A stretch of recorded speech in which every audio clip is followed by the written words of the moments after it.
Hey Siri, where's the nearest Chick-fil-A?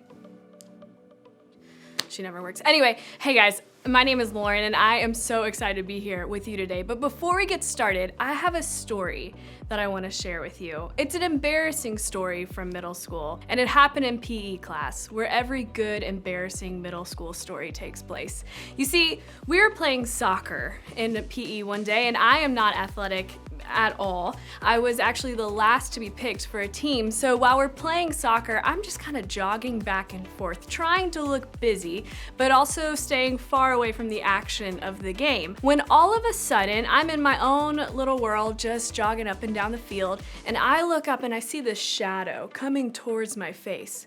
And I'm thinking, gosh, I hope that's a bird. But immediately I realize it's not. It's the soccer ball heading straight for my face, and it makes contact with this side of my face, hits me so hard that I spin and fall to the ground. In that moment, I had a decision. I could either lay down and cry, which is what I wanted to do, or I could pop back up, pretend I'm chill and groovy and that didn't hurt at all, and everyone can laugh and we can just have a good moment.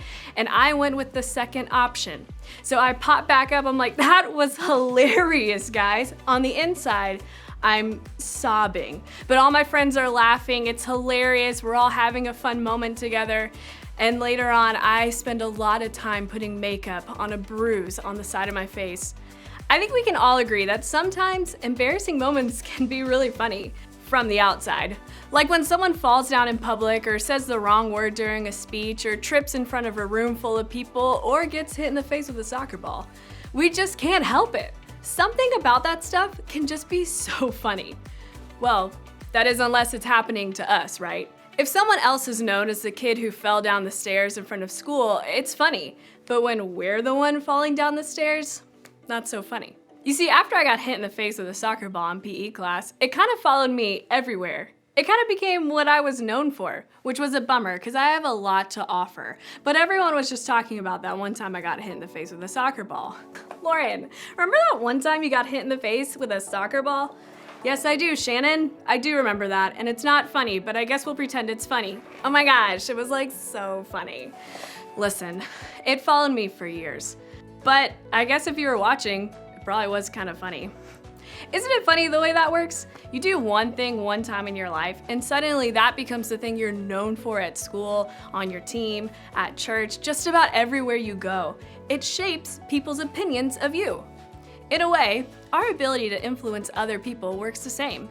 Remember, influence is the ability to have an effect on someone else, to impact things like their behavior or thoughts or choices. While we have a tendency to believe that something like influence is reserved for the people who are known or popular or kind of a big deal, the reality is we all have the potential to influence other people, for better or for worse. Because of that, we all have the same potential to lose that influence. Maybe you know someone right now who used to have a lot of influence. They were known for being friendly and funny and a person who tried to make good choices, but then they got caught drinking at that party or cheating on that test or spreading that nasty rumor about a friend. Just like that, their influence was gone.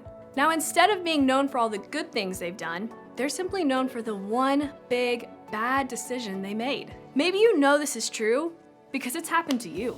You were the kid who showed up every week to church, who always got straight A's, who had lots of friends, or who was a leader on your team. But one bad decision, one moment, one choice, one experience, and suddenly your reputation changed. Now people look at you and only see that bad decision, and because of that, you feel like you can't show up at church, or at school, or on the team, or even with your friends. But here's the deal. Those big decisions, those things we do that are open and obviously not good choices, they definitely have the power to cost us our influence. But you know what else does? The small, more secret things we do that don't seem like that big of a deal at the time. The harsh way you speak to your siblings, the way you yell at your teammates in the locker room, the secrets you share about your friends when they aren't around, the guy you're dating who you know isn't good for you, the way you look down on or judge the people in your small group, all those little things can add up over time. The more you do them, the more likely you are to become known as someone who does them. And the more likely you are to lose the influence you have over the people around you. When we put it this way, It sounds like a real bummer, doesn't it? You make bad choices, big or small, and just like that, your influence is gone. Your ability to be anyone other than a person who makes bad choices is over. You're stuck, and you'll never be able to get things back the way they used to be. Well, here's the good news. All that may feel like it's true, but trust me when I tell you that it isn't. No matter who you are, what you've done, or how you feel like it's impacted the way people see you and your ability to influence others, there is a way for things to be different. There is a way to find the influence you think is lost forever. I know this is true because I've seen it happen. In my own life, sure, but also in the life of one of the most important people in the history of the Christian faith, a guy named Peter. Now, Peter was one of Jesus' 12 disciples. The disciples were a group of guys who followed Jesus, learned from him, and lived life closely with him during his ministry on earth. But Peter wasn't just any disciple. He actually was one of the 3 men who had the closest relationship with Jesus. He was one of Jesus' most trusted friends. Peter loved Jesus. And when Jesus left earth after his death and resurrection, Peter became one of the men who carried his message and spread Christianity around the world as a leader in the early church. When Christians talk about Peter now, they talk about all the amazing things he did to grow the church and see more and more people believe in Jesus. They talk about what a big and bold and amazing faith he had. They talk about his influence. But here's what's interesting.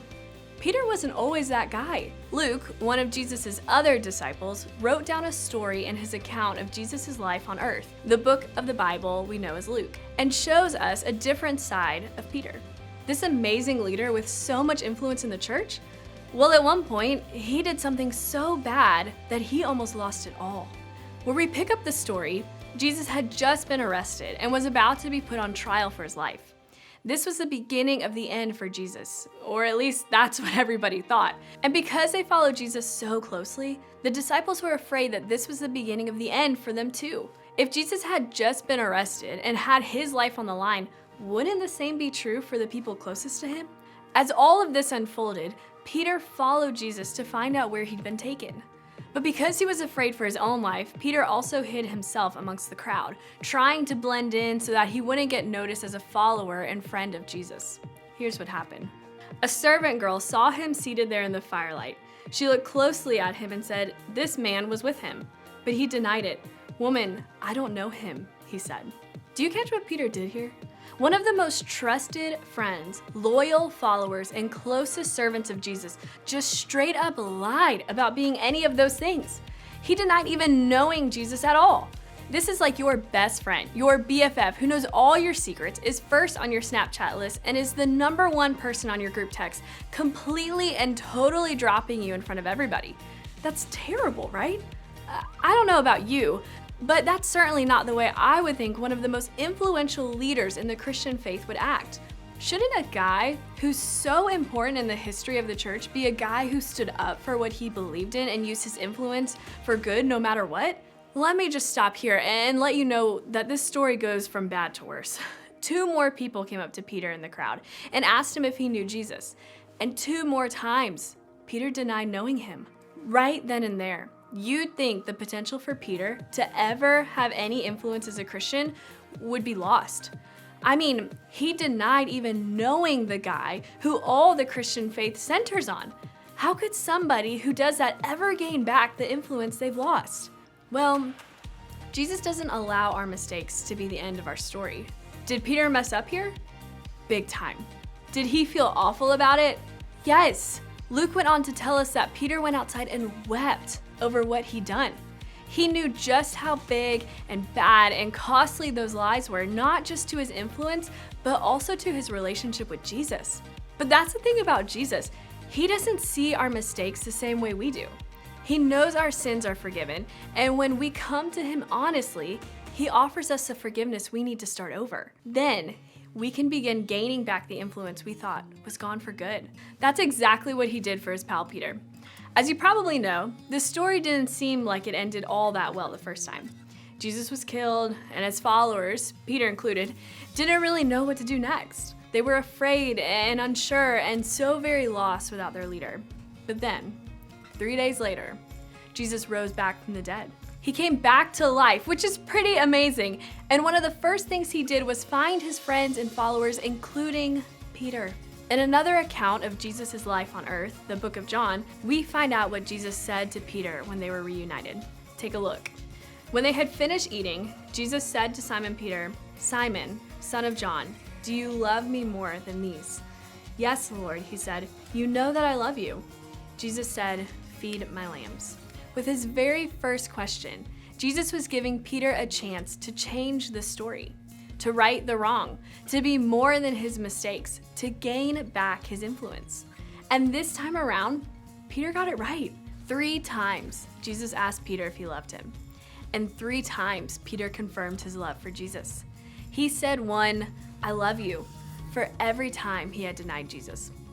And Jesus' response? Well, it wasn't a call to take care of his actual sheep, because that would be weird. It was a command to take care of the people who will follow him. In the same way sheep follow a shepherd as their leader, believers in Jesus follow him. So by asking Peter to feed his lambs, Jesus was asking Peter to take care of his followers.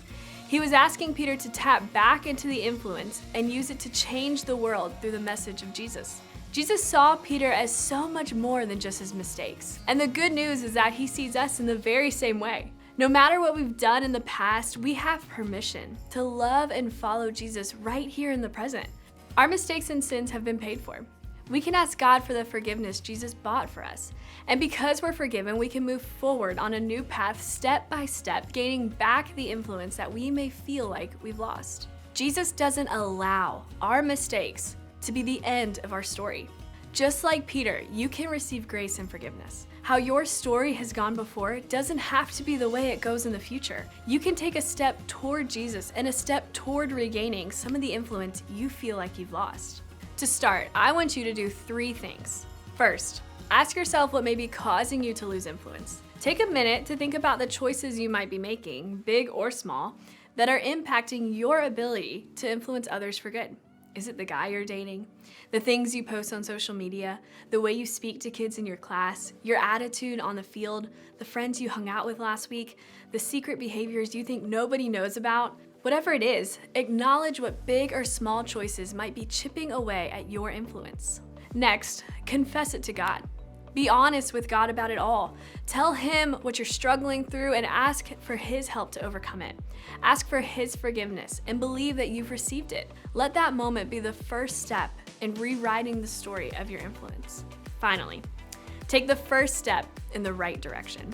Take one small step toward gaining back influence you think might be lost. Maybe that means apologizing to someone you've wronged, or putting up boundaries in a relationship, or changing the way you talk to other people, or asking your small group leader to help you stay on the right path.